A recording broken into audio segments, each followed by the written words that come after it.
Hey there, kids. How's it going? Welcome back. This is the Dadless podcast group. I am the Elder. Thank you for tuning in. As I've mentioned in our recent episodes, I've done a little bit of networking, and it seems like my networking has paid off. Today's episode, I am very excited for. I am going to be having a discussion with Mitchell Martinez. He is a young man that I met recently at the Stockton Con Summer event of 2023. I am very excited. I hope everybody enjoys the discussion. Let's go ahead and get into the interview. This is my discussion with Mitchell Martinez, the writer and creator of Wannabes. I really appreciate you having me on here. I am actually very appreciative of you. I've mentioned in our most recent episodes that it was very out of my comfort zone to start networking, as I've been kind of visiting the local Comic-Cons in the area. Oh, really? Networking, especially now within a creative space with so many things like YouTube and, social media, I think it's just such a broad arena that different mediums kind of operate in. And so I feel like it's kind of dime a dozen that people actually, reach out and follow up with you. And so I am very appreciative that you reached out. Well, you're welcome. And, personally, in my experience, I find that whether you're interested in a proposal or not, I feel that the least that can be done is to actually give a definitive answer. Like, I really don't think it's right to leave anybody hanging. And, I don't disagree with you. In a recent episode with one of our co-hosts, I pretty much said the same thing. I said, the worst that could happen through networking, I give my little spiel, I explain who I am and who I represent and the team that I represent when I go out to these events. And, the worst thing that can happen is, at the end of the day, the worst thing is, as opposed to someone not getting back to you at all, is just, that it doesn't happen. At least I'm going forward and trying to make the effort to try to connect with people. You know what I mean? Absolutely. And I know definitely what it feels like to try and step out of your comfort zone. I mean, trust me, I'm 32 and I'm still struggling.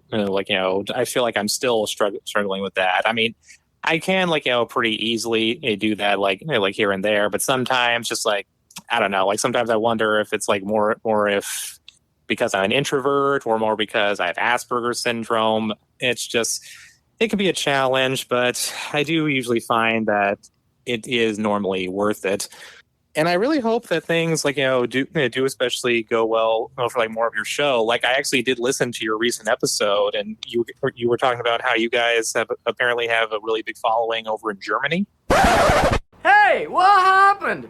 Yeah, surprisingly, it is kind of like the inside joke that I share with everybody is that, here locally within California, we have sporadic followings here and there. But I've found that internationally, through just kind of trying to run more promotion for us, Germany stuck. Yeah, you never really know what other territories or countries are really going to gravitate towards. It could just be something completely unexpected.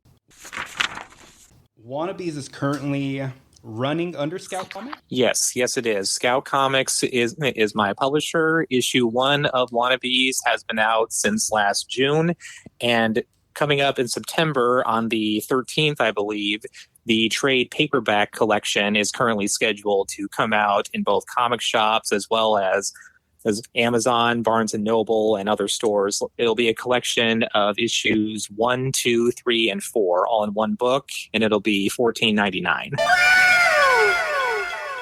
First of all, are you the only writer currently for this work? Yes, I am the writer and creator of this particular comic. I came up with the story, the characters, the universe, everything. The only things that I did not do are the artwork. I unfortunately was not gifted when it comes to art as I am with writing. So fortunately, though, I have been able to find some very talented pencilists, inkers, and colorists who have worked with me. And I especially need to give a big shout out to Samir Samau, who was my artist for issue 1, 2, 3, and 4. So the first story arc. He just did just phenomenal work. And Mike Stefan, who was my colorist, also did fantastic as well. I would just give character descriptions and reference material for I wanted the characters to be like, and lo and behold, they would just be brought to life. So right off the bat, glad that you pronounced your artist's last name. I have to give major flowers to your artist, Samir. I've read this comic, issue 1, front to back, about 4 times. Writing and the artwork is so well done. It is such a comic in every sense of the word. Thank you. I have to tell you, I've been out of the comic game for quite some time. I was a major collector, an avid consumer of comics. Way back, my middle school and high school was peak comics for me. I had a ferocious consumption for comics, in my time. But this comic it's great. I have to tell you, I'm not just trying to kiss your ass or anything. Well, thank you. Hearing that really does honestly mean a lot to me. So let me ask, where are you from, Mitchell? Well, I was born and raised in Stockton, California. Spent the first 20-something years of my life there. So I grew up with my mom and my sister primarily. And after a while, once I got some of my college years done at Delta College, the community college in Stockton, I then transferred to California State University in Sacramento. And while I was up there, it was in Sacramento that I really started to get down the path to creating this book. Like, I had the idea for this for my superhero Zapster, the main character for Wannabes. I had the idea for him all the way back when I was in junior high, actually. At one point, I was 12 or 13. I don't remember exactly when, but at one point I just started thinking to myself, okay, if I was going to create my own superheroes, what would they be like? And most of my ideas were just completely terrible. It was just basically OC material, this character, but a different color or this or that, or just no. I still remember some of those ideas and I'm just oh my God. It's just, I was a kid, so I had to give myself a little slack, but it was just for fun at first. But then at one point I was walking home from school and then a bolt of lightning, it hit me. I just saw everything. The costume, the name of the character, it all just came to me. Mind you, Zapster did originally have a different name, although the name that I originally wanted to go with him, I was later told that I couldn't use because, Scout Comics found out that someone else somewhere was already using that name. So just a quick change of the name and a little alteration of the logo on his costume, and it was no big deal. But anyway, while I was up in Sacramento, I actually took an intro to creative writing class, which actually pushed me to basically write out what turned out to be a rough version of issue number 1's plot. And then while I was up there, I started looking into seeing how I could possibly make this book a reality. And I found this company in Elk Grove called Scattered Comics, run by this really awesome guy, Jason Dube. Jason, if you're listening, I cannot thank you enough for helping me get this far. Basically, he represented a lot of freelance artists, and it was through him that I found mine. I originally worked with another artist, but after getting him to draw I want to say maybe 7 or 8 pages or something, I don't know what happened, but he just suddenly dropped off the face of the earth. So I basically had to start over. And that's when I started working with Samir, which really turned out to be for my benefit. And so my plan was to get enough material to where I had at least 2 issues done. And once I did that, I got in touch with a small printing company and actually printed physical copies of my book, and then started sending them out to some independent publishers, see if any of them would be interested in. And getting back to what we were saying earlier about how I feel that whether you're interested or not, a response is still warranted, I think only 1 or 2 of them actually got back to me at first, and most of them said no. But then Jason actually got me in touch with a colleague of his, Andrea Molinari, who then became my editor. And he's actually an editor and a writer for Scout Comics as well. And he took a look at my project and showed it to one of the higher ups at Scout, Richard Rivera. And basically they liked what I had, but they did have some notes that they wanted me to to improve my work because, well, my original pitch for the comic was, well, I originally wanted to pitch it to older teens and adults. So what you're seeing right now is definitely something aimed more at the target demographic is about 9 to 12. And my original version definitely had a lot more relentless violence, more swearing, just kind of something that the inner angsty teen in me wrote. You saying that now, and since reading the comic, I see that within the pages and within the writing. The sort of vibe that it's been giving me since reading it, I really get almost like a vibe like Kick-Ass. Oh my God, I was hoping you would say that. Yes. Sorry to interrupt you, but I just wanted to say that Andrea, my editor, he has constantly said that my book is basically, he says that the elevator pitch for it is Kick-Ass, but for kids. I sort of understand that. You have to pitch almost sort of below what your target demographic is, only because it sells more. Mm-hmm. It's almost something comparable to stand-up comedy. The big thing back in the day was that clean comics made the money. Mm-hmm. And edgier comics, sort of depending on how seasoned they were within the craft of comedy. It's, some of them made it, but not everybody made it. But I definitely do see, that there is sort of this underlying tone within the comic.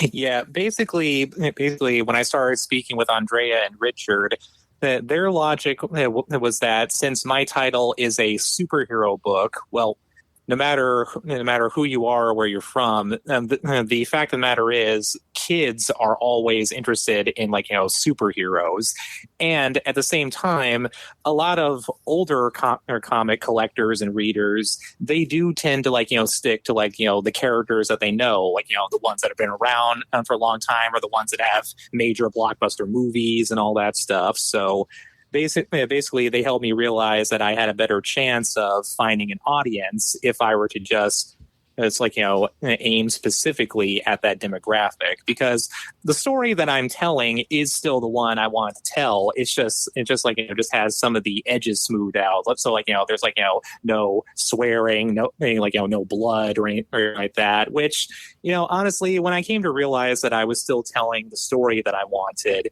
it was easy for me to really get on board that. And I do think that my book is better than ever now. Plus, my original drafts were also a lot more wordy than what they are now. Like my original script, when I first saw the text bubbles being added onto the art, Andrea helped me realize okay, you're covering up the entire page and panels here with this stuff. You can't see any of the artwork. I don't know if you would agree or not. It is definitely a compliment. It also has an air of Invincible. You know what I mean? Ooh, I like that. It really does have a very specific tone, especially this first issue. Why did you make me do this? You're fighting so you can watch everyone around you die. Think, Mark. You'll outlast every fragile, insignificant being on this planet. You'll live to see this world crumble to dust and blow away. I've always been into superheroes, ever since I was a kid. Pretty much, one of my earliest memories is my cousin introducing me to Batman the animated series, and I just went down the rabbit hole after that, and I just never came back. There's so many different characters that I've just gravitated towards, and just so many comics and shows and movies that I've enjoyed since then. But yeah, up until a certain point, I never really thought about trying to write for anything other than fun. I mean, a lot of people, I've tried my hand at fan fiction here and there, but of course, that's nothing compared to this. I actually originally wanted to be an actor at one point, and I actually originally intended to major in that until basically one day my mother pulled me aside and just said that while she does believe in me, she really wanted me to shoot for a degree that was a little more practical. She wants me to pursue my dreams, but she also doesn't want me to struggle, which I absolutely do understand now and appreciate it, even if it was kind of hard to hear at first. So then when that happened, I then decided to switch my major to English. So So I was like, okay, like this is more practical. And if this can help me improve my writing skills, well, I would still get some enjoyment out of this. So, and like I said, when I took that intro to writing class, that was like when I really first started to see that this could possibly be something. I really wanted to just like find some way to express myself, like, creatively. Like I wanted to actually create something that could both entertain people and like really just like put my stamp out there, like, just like really show, okay, this is something I made, something that I enjoyed it making, and I hope you will too. So that's really what pushed me to like try and see if this could actually become a reality.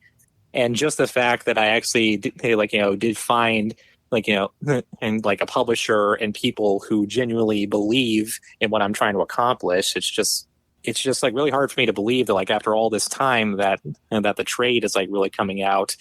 I think it is something to kind of relish in, that feeling of knowing that you've accomplished something and that it's off the ground. And, although you're still working hard, I think it's great that you can sit back and you can see all of this come to fruition. And it really is cool to hear about it.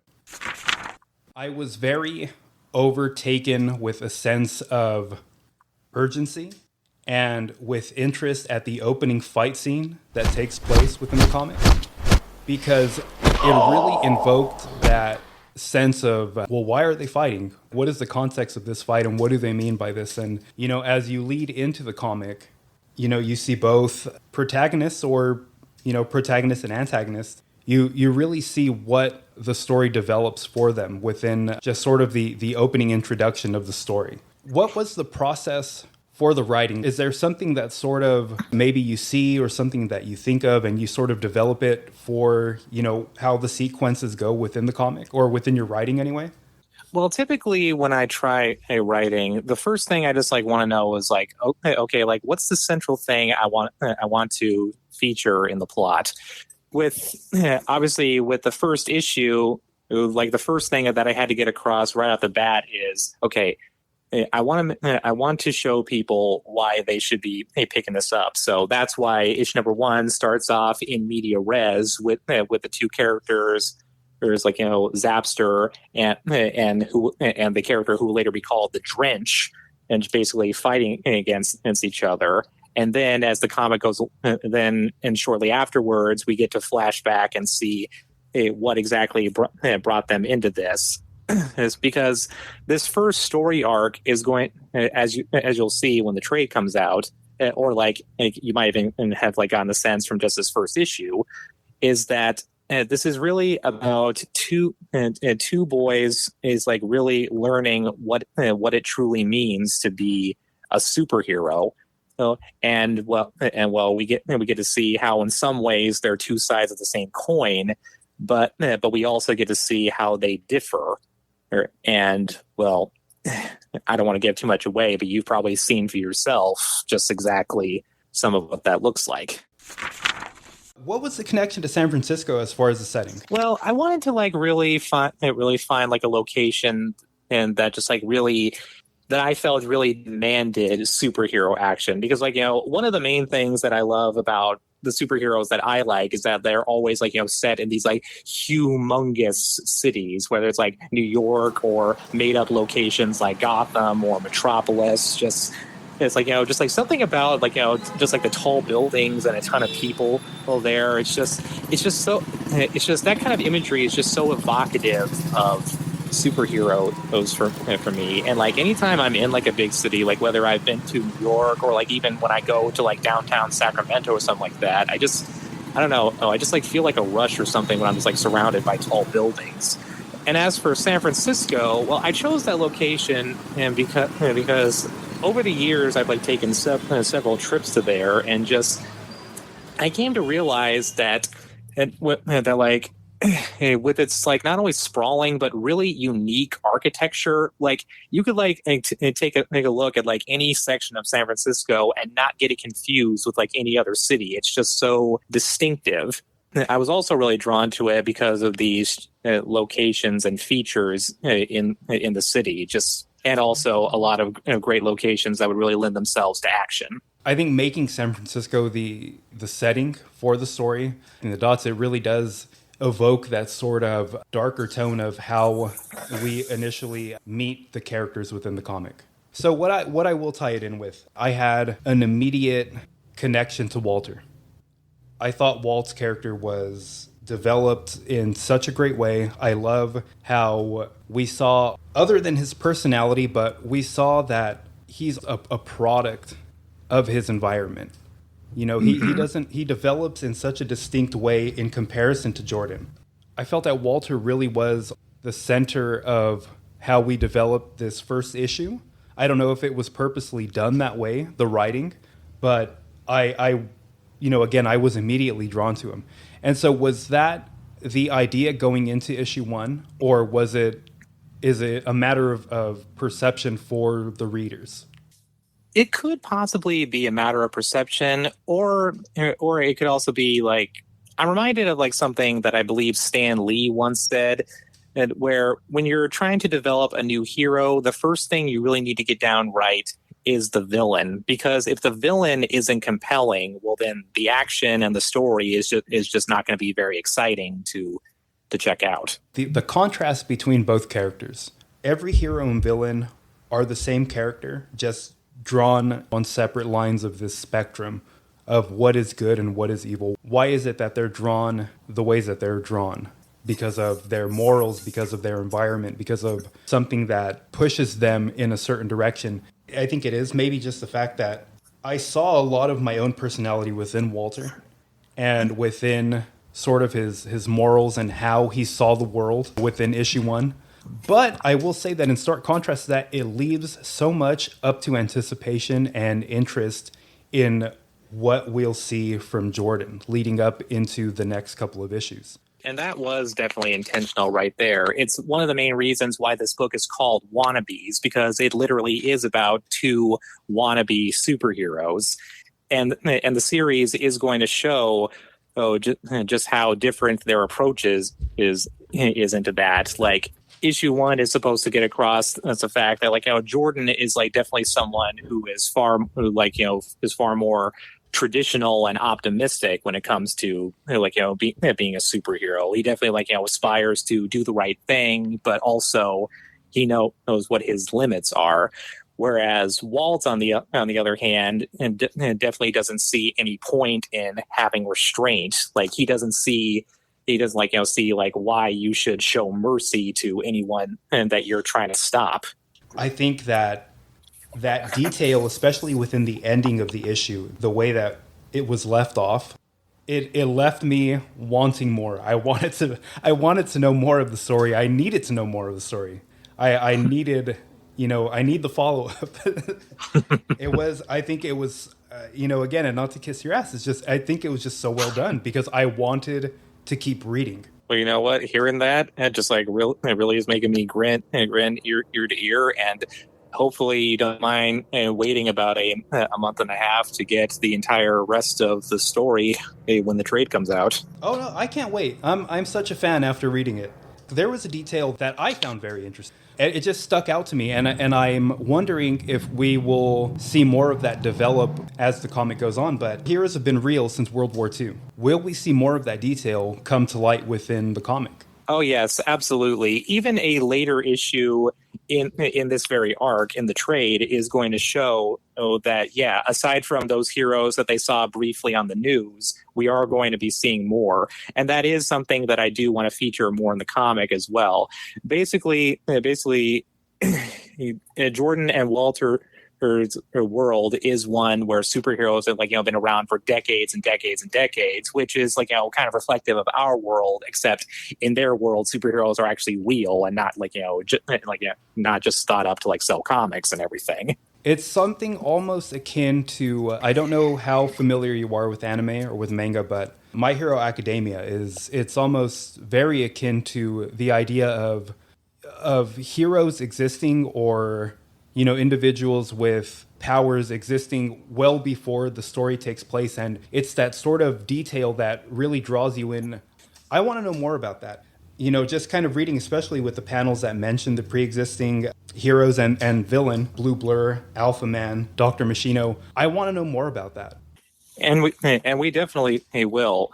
Well, my approach is that, like, well, first of all, I do really love My Hero Academia, so I do like that comparison. Oh, but awesome. just my thought is that, okay, a world that like already has like like an established history, something that really makes it stand out from ours. Like in this case, a world that has like has had superheroes for quite a while.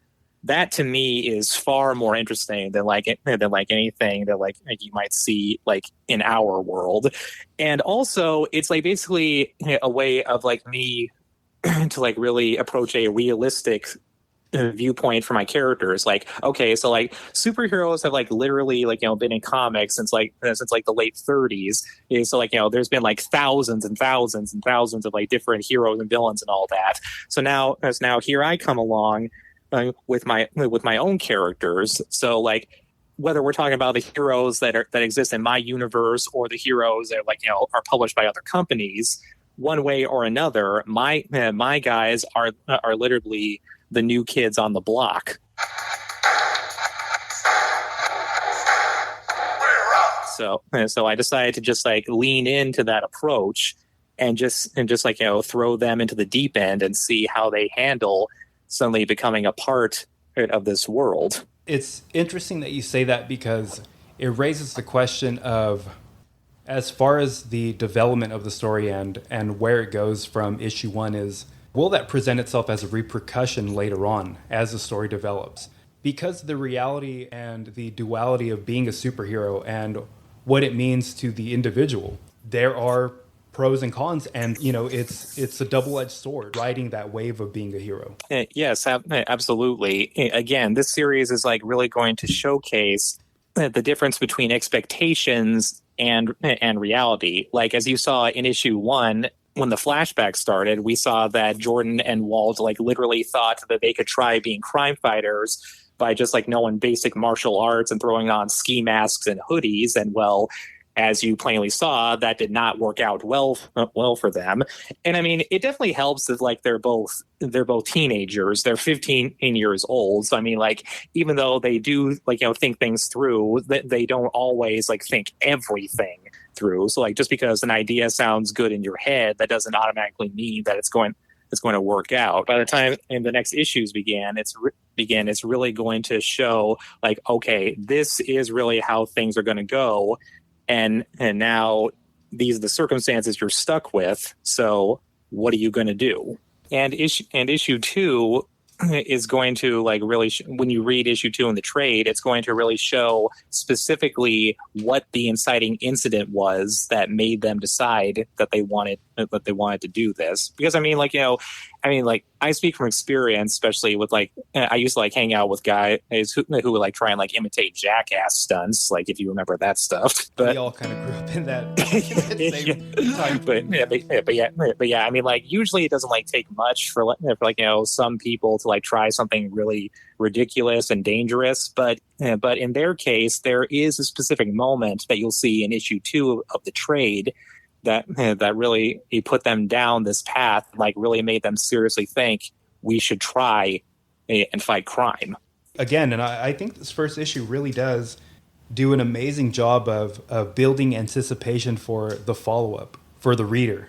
As far as follow-ups, the contents that we see within this mystery crate of issue 1, without giving too many spoilers, will we see that again, and how significant is that going to be moving forward? Oh, we will definitely be seeing it again. Like, I'm currently working on issue number 5 of the series, and well, I'm keeping my fingers crossed that things with the trade and then issue 5 take off. So if all goes according to plan, by the time issue 6 comes around, we will see more of that crate's contents and more of what it can do. And well, basically, the truth behind that stuff that caused the moment that you're thinking of is going to be both a major factor that surrounds Jordan, Walt, and a new character that I will introduce in issue 6. And again, it's going to like really add another layer to this world's history. And just show how things are a lot more complicated than what they originally thought. You've mentioned issue 5 and you've now mentioned issue 6. It was something that I had noted. How far developed are we, as far as like kind of ballpark for the story? Do you have like quite a bit, kind of in the pocket? I have several more scripts written out, but as of right now, the issues that are going to be in the trade have been finished for a while, and so there's that. Issue 5 is still in the process of being drawn. Things are about halfway through. I want to say it's just that art takes time, and I have given my artist the schedule that I would like him to stay on. So, and he is turning in his good work. I'm working with a new artist for issue number 5. So, and so far I'm liking what he's turning out. So, again, and if all goes according to plan, then after that, hopefully issue 6 will be worked on sooner than later. And I do have the script finished for that, but it would still need to go through my editor and just see what he thinks first, and then it's just one step at a time. So, with Wannabes, is this your only work at the moment? Yes. Do you aspire or see yourself, maybe sometime down the line moving forward with another work? I could definitely see myself maybe dipping my toe into maybe something else. Like, I have so many different ideas for Wannabes that I wanted see it going on for issue after issue after issue. I mean, I do have an idea about where it could eventually end, but that's not for quite a while. My editor has actually suggested that it might be a good idea for me to think about putting together a horror comic book. Like, he always tells me how much horror books, including in some of the horror titles that Scout publishes, really do sell. And I actually did pitch him one idea that, I haven't finished the script for it yet, but it might be something that I might want to pursue. It's sort of a horrific take on mermaids. Basically, I've just always had the idea of if mermaids actually did exist, let's let's try and be quote unquote real here. Chances are they would not be the shining and beautiful maidens of the sea that we think of. No. Let's go back to how mermaids were originally depicted in ancient Greek myths and everything. How they were literally monstrous sirens that were sink ships and drag people down into the depths. Because my mentality is that if mermaids were real, they would basically be sharks that can think and act like people. They would want to eat humans. So let me follow up with that, because it answers one of my questions. Are you a horror fan? I am definitely. I mean, for the longest time, I wasn't. I was one of those kids who was scared of just anything horror related. I remember back in the 90s, even Goosebumps would give me the willies. Oh, you're telling me. I was very coddled as a child. I didn't watch a horror movie up until whatever year Dawn of the Dead, the reboot from George A. Romero came out. I think I was maybe in 7th or 8th grade when it really clicked that, hey, these are cool. I like horror, and I became a horror fan. But it took me a long time to really get into the genre, and I love it now. Oh, yeah, I do too, definitely. I'm just looking at my Blu-ray collection, or some of my DVDs is on here, and I'm definitely seeing some of the horror titles I like John Carpenter's The Thing, or the old 50s version of the Phantom of the Opera from Universal, where they took some major liberties so that the Phantom is basically a slasher killer, or this is a good one. Have you heard of an alien movie called The McPherson Tape? Well, basically, it was a found footage movie that I think this predates the Blair Witch Project. It's one of those movies that are shot it's being from a camcorder, and it's about a family that is basically being harassed and abducted by aliens. And this might just be online chatter, just people having fun, but I've seen the movie, and it is honestly so good that some people have claimed that when they saw this air on TV or whatever years ago, they thought the footage was real. I definitely have seen it. I remember when it aired, and it was almost like a double feature. It was the X-Files crossover with Cops. The McPherson case, or the tape, it aired right after. I definitely remember I watched it with my dad. My dad and I sat down and watched this whole thing mediums like found footage, I have to say I'm such a big fan. I know they don't hold, good graces with a lot of people. Horror in general now, if we're being honest, it's very, I don't want to say saturated, I don't want to say watered down either.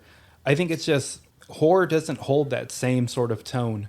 And when you do find a good horror movie, it's you hold it close and you say, "Hey, have you watched this movie?" Yeah, I think it's just like really easy for like a lot of, well, let's be honest here, snobby people to like really dismiss horror. Like, they just like think it's like, oh, it's just teens being killed in like summer camps. It's all exploitive and it's not real art and yada yada yada.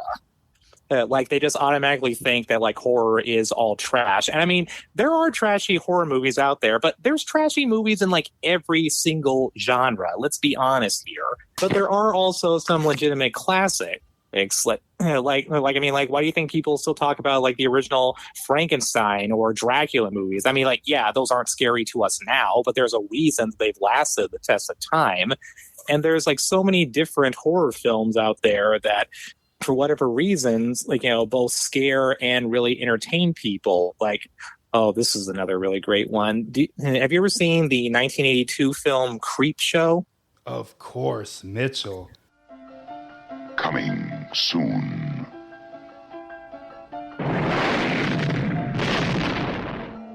Jolting tales of horror.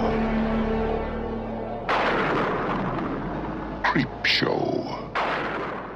Yeah, I've got the Scream Factory Blu-ray right here on my shelf. I cannot get enough of that. Especially like if you love comics and if you love horror, that thing is just chef's kiss. It really is. It's Creepshow 1 and 2. Let's be honest.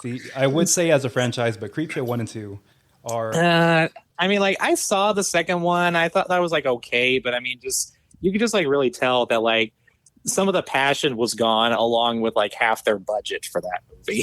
But the Creepshow TV series that like came out on Shudder, now that is phenomenal. That's the follow up we've needed this whole time. Oh, one movie that I guess falls into like, well, I don't know if this is technically horror, but it definitely falls into the monster movie that I wish people talked about more. Tremors. I don't really care for the sequels, but the original movie, I could like legitimately watch this every day and not get tired of it. Yeah, and I mean, like people like always talk about like Footloose when they talk about Kevin Bacon. I'm like, forget that. Tremors is my favorite one of his movies. Tremors, if we're talking the hierarchy of Kevin Bacon filmography, Tremors, and then whatever else. Aside from comics, now that that we're talking about movies, what's your opinion on the current state of film, in that we are seeing a lot more investing in reboots as opposed to original IP? I definitely do think that there is an overabundance of like reboots, and there has been for a while.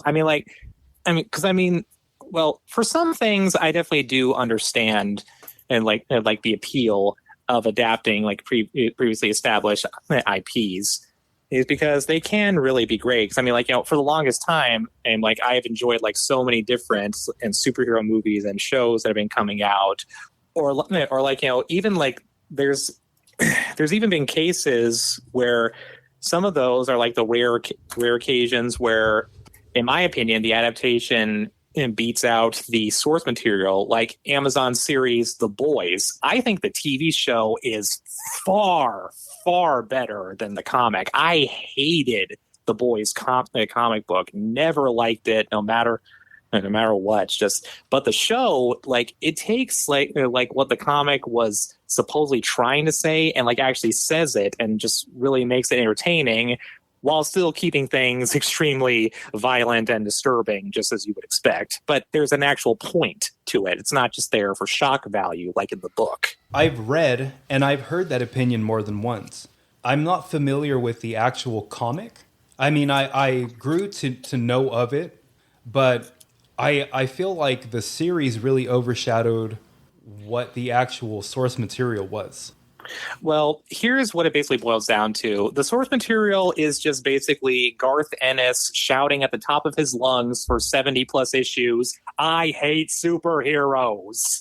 Like he just goes like out of his way to create like proxy after proxy of like already established characters. Like ooh, here's like a version of Superman, but he's evil and eats babies, or like here's a version of the Flash, but he like kills people, or here's a version of Batman who's a serial killer. And it's just like, oh my God, and again, it's mostly just like shock value for his characters of the boys to just come along and mess with them because they're only slightly less terrible than the actual quote unquote superheroes. But the show, on the other hand, takes the bare bones and actually creates a point to it, because the show is like mainly about a lot of things, like how corrupt corporations can be, the kind of stuff celebrities or people with enough power can get away with, how absolute power corrupts absolutely, and just like how people's public perception of something can be vastly different to what the actual reality is. As a writer and creator of a comic, I would assume that you are a fan, at least at the bare minimum, of some of the movie adaptations that we've seen thus far. Oh yes, I definitely am. There are some that definitely do rub me the wrong way, but any ones that I do genuinely like, I make sure to like go out of my way to not only see them but also buy them on physical media. Unless, of course, the company who makes them doesn't provide physical media and only releases a case that has a download code in it. But anyway, I'm not going to get into that right now. So, what are your thoughts on some of the series that are out currently? Well, let's see. Has the new season of Invincible come out yet? That I'm not quite sure. I was about to tell you yes, but I also am not sure because I know they released that special about Adam Eve, but I haven't checked that out yet, because that's definitely another adaptation where I personally feel that I think the Invincible show does everything that the comic did and like elevates it. I that's definitely another case where I enjoy the adaptation more than the source material. Oh, just like because as I find that it's like more focused and more digestible and easy to follow. Something that I would have enjoyed seeing at some point. I was a big fan of Hellboy. It was a very niche and fringe almost sort of a franchise for some people, almost like the Sandman. Oh, I'll go on for hours about Sandman, but Hellboy was something that I always had hoped to see more of. I know that there were some one-off straight-to-DVD specials that had come out in the past. They also premiered like on Adult Swim at points in time, or Toonami maybe, but Hellboy was a franchise that I wish we could have seen more of because, just like you said, it was definitely more digestible. And I feel like it's a franchise and a story that could be very easily developed into maybe like a long-running series. Without a doubt.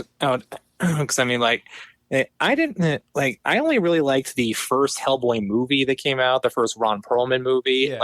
I have that one on DVD. I didn't really care that much for the sequel, but I will say I do wish that we had gotten a third in that series as opposed to that botched reboot that came out a couple of years ago. Like, I didn't see that, but I did enough research to know how badly they messed that up.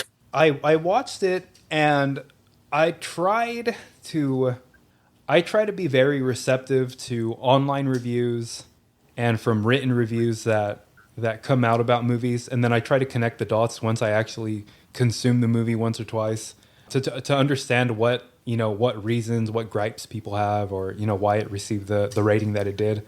But that Hellboy movie, that reboot, really it was hard. It was hard to avoid outside reviews that weren't negative. You definitely aren't the first person to give sort of a pointed interpretation of how it turned out. Yeah, it's unfortunate. And getting back to another adaptation of a comic media that I'm enjoying right now, I'm definitely really digging the Adult Swim series, My Adventures with Superman. Have you been watching that? I know of it. But I myself have not. I'll be honest, I didn't have an interest in watching it at first, just because I'm not like a huge DC fan. but I've read some pretty good reviews. Well, let me put it to you this way. You mentioned earlier that you enjoy My Hero Academia, right? Yes. Right. Do you enjoy like anime in general? Oh, buddy. I like it a lot. Well, let me tell you this. This show takes heavy inspiration from anime in all of the best ways. I mean, seriously, we're talking action scenes, tone, comedy, dramatics, the expressions on people's faces. It's like, I mean, like, you can like, still tell that it's obviously like, made by Americans and everything, but you can definitely see the anime influence in it, and it's just such a delight. Like, I'm like grinning ear to ear, just like watching every episode. The jokes just have me slapping my knees like so hard. Yeah, if you have Max, it's on there as well.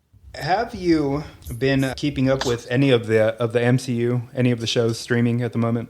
I used to follow every single thing with the MCU, just like everything for like the first three phases, and I enjoyed some things in Phase 4, but just and I did watch like some of the shows as well, and I am looking forward to the new season of Loki, but I purposely skipped on Secret Invasion and such because the last couple of projects, whether it be on Disney Plus or in the movies, just I have been disappointed in a number of ways. I mean, like, I am still hoping because of like some like recent corporate shakeups that they can pull themselves back up. Like, I'm not ready to dismiss them entirely or jump on the bandwagon of like people saying, "Oh, it's superhero fatigue. The genre is going to die out." And I'm like, no, it's not. It's not going anywhere.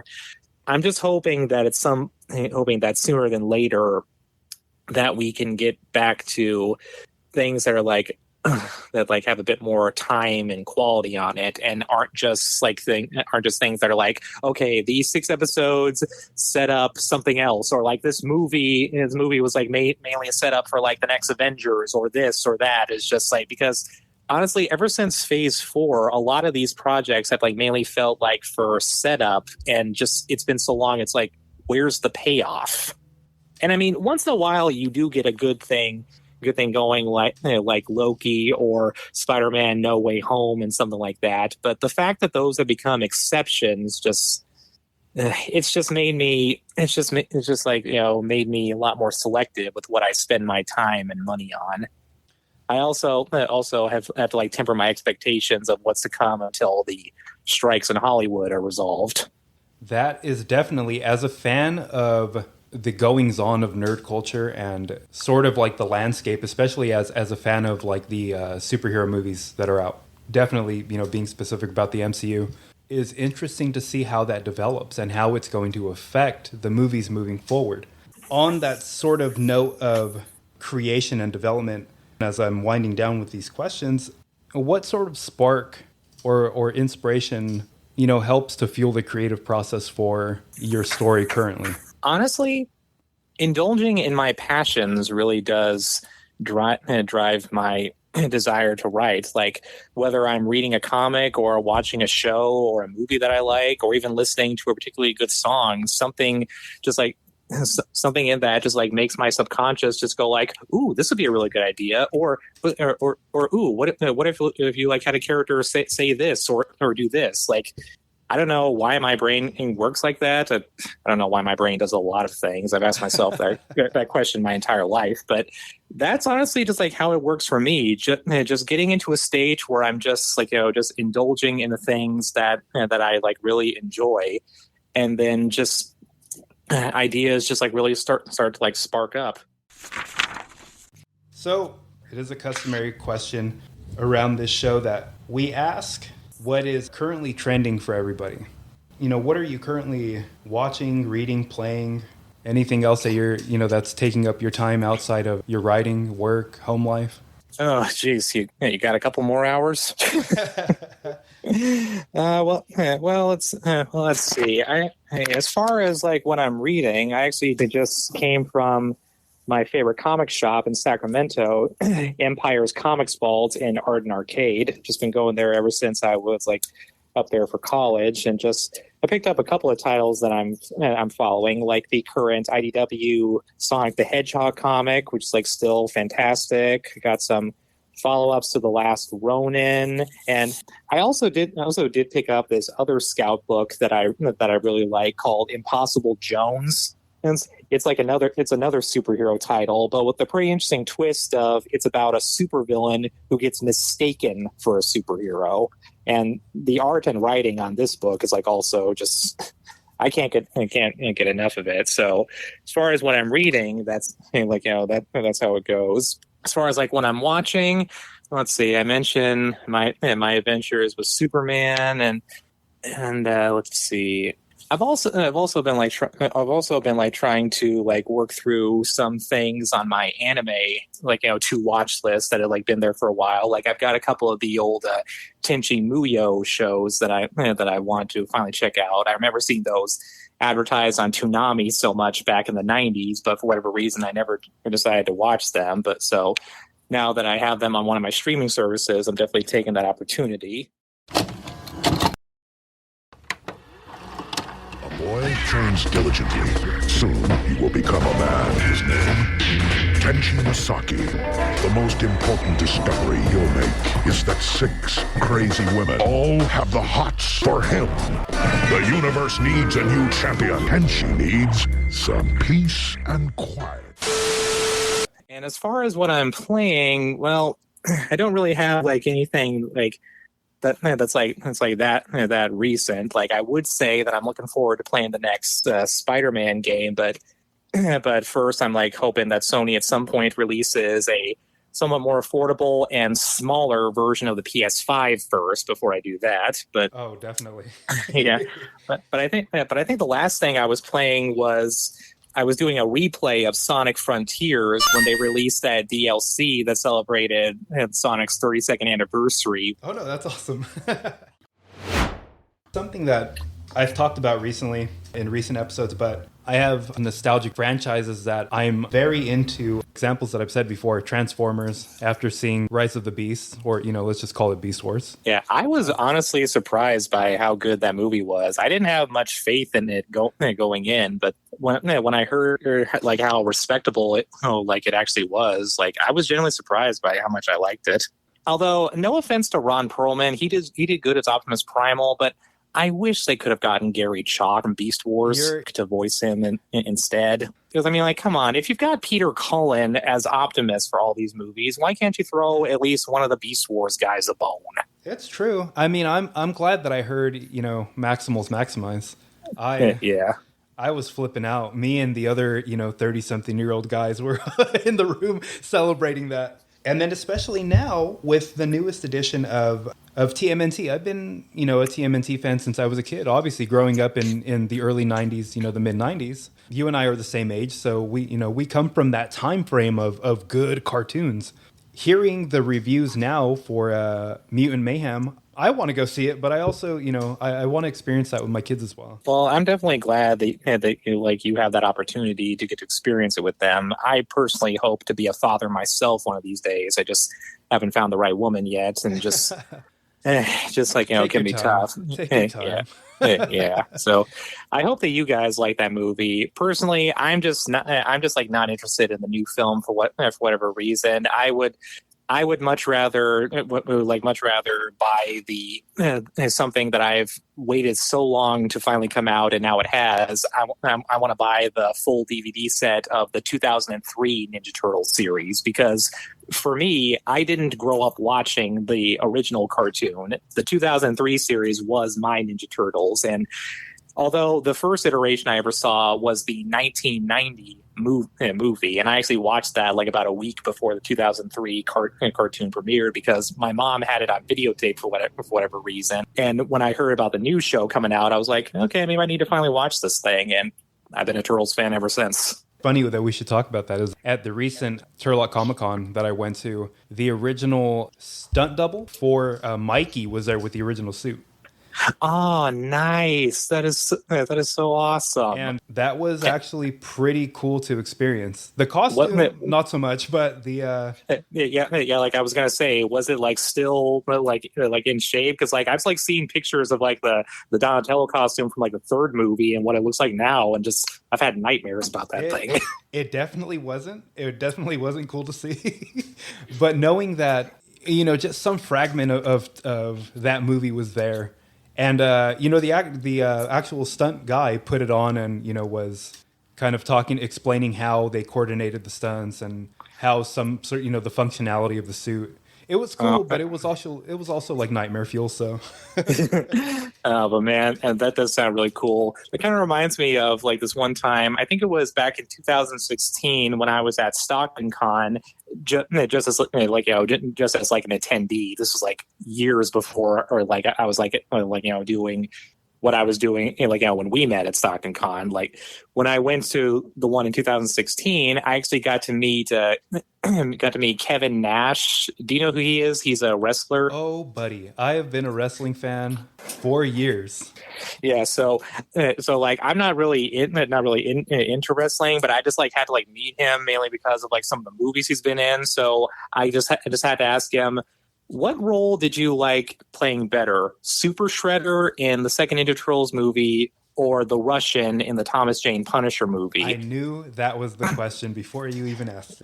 Yeah, and believe it or not, he actually said Super Shredder. He said that part was really near and dear to him because that was his first movie role. So I have a funny story about that.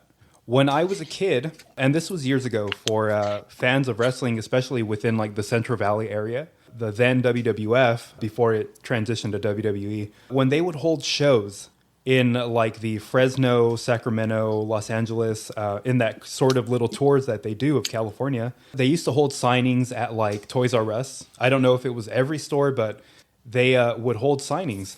And so I used to go religiously to all of these signings at the local Modesto Toys R Us. And I met Kevin Nash at one of the signings. And as I'm making my way through the little panel of different guests, I just happened to have on a Ninja Turtle shirt.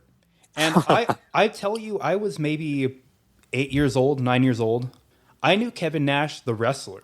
I didn't know that Kevin Nash was Super Shredder. As I approached him, he, did his little too sweet, NWO gesture, and he shook my hand. Mm-hmm. And he's signing, and he looks up at my shirt, and he says, Ninja Turtles, huh? And I didn't know what to say to him because, he's just such this kind of domineering character. And I thought, yes, Kevin Nash, Ninja Turtles. And he poked my chest, my little fat adolescent chest, and he was like, hey, I really like that you wore that shirt today. And I was like, do you like Ninja Turtles? And he looked at me and he said, I'm Super Shredder. And I was like, okay. And it wasn't until years later that I was like, oh my God, Kevin Nash told me he was Super Shredder. I was a teenager when it finally clicked, and I was like, Jesus Christ. The power of hindsight. I've been kicking myself in the ass, for years about it. I was like, damn it, Kevin Nash, if I only knew. That's one of those things that I hang on to. I'm like, man, it was a funny story. And then, years later, I'm like, God damn. He must have drank all of it. It's a Super Shredder. Now what are we supposed to do? Shredder, you gotta listen to reason. Yeah. You're gonna destroy us all. And so Well, Mitchell, I have greatly enjoyed this conversation. So have I. As is customary, please give us your shout-outs, promote your comic, give our listeners any last words, any last messages that you would like. All right. Well, so again, the title of my book is Wannabes. It's published by Scout Comics. Currently, issue number 1 and the official t-shirts are available on scoutcomics.com. If you search under their titles for Wannabes, it's right there. I also have a Facebook and Instagram set up for the book. You can find me under Wannabes Creator for either of those platforms. Again, the trade collection comes out on September 13th, and I'm also going to be at Lodi Comic-Con Fall on September 30th to further help promote it, and I'm going to try and set up some possible book signings wherever I can. Like, I'm definitely going to be at one later this year at Empire's Comics Vault in Sacramento. I'm going to try and see if I can land some with Barnes & Noble. And anything that has come up, I will definitely be posting about on my comics social media platforms. Again, I can't tell you how much I enjoyed this comic as someone who has been consuming this sort of medium. The overall feeling that I got reading it was refreshing. And I really am looking forward to the trade paperback, and I plan on following the story. I am very invested. Thank you very, very much again.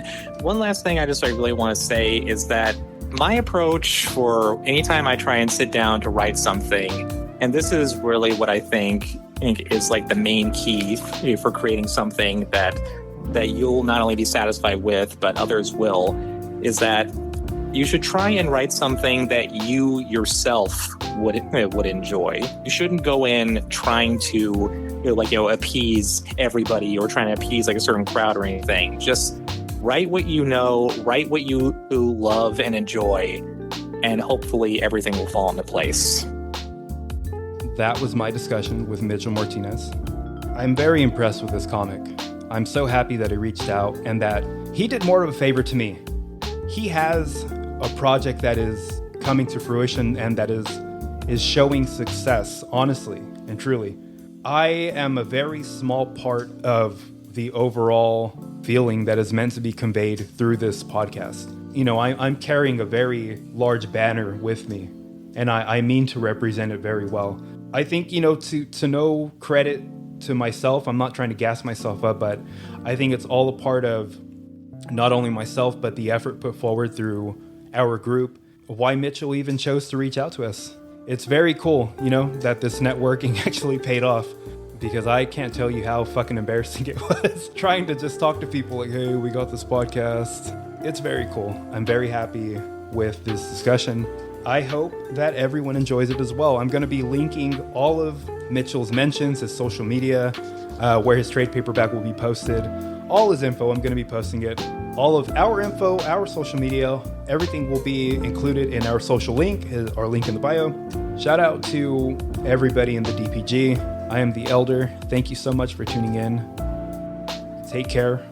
Have a good one. Drink a lot of water because it's hot. And don't talk to strangers. We will see you soon.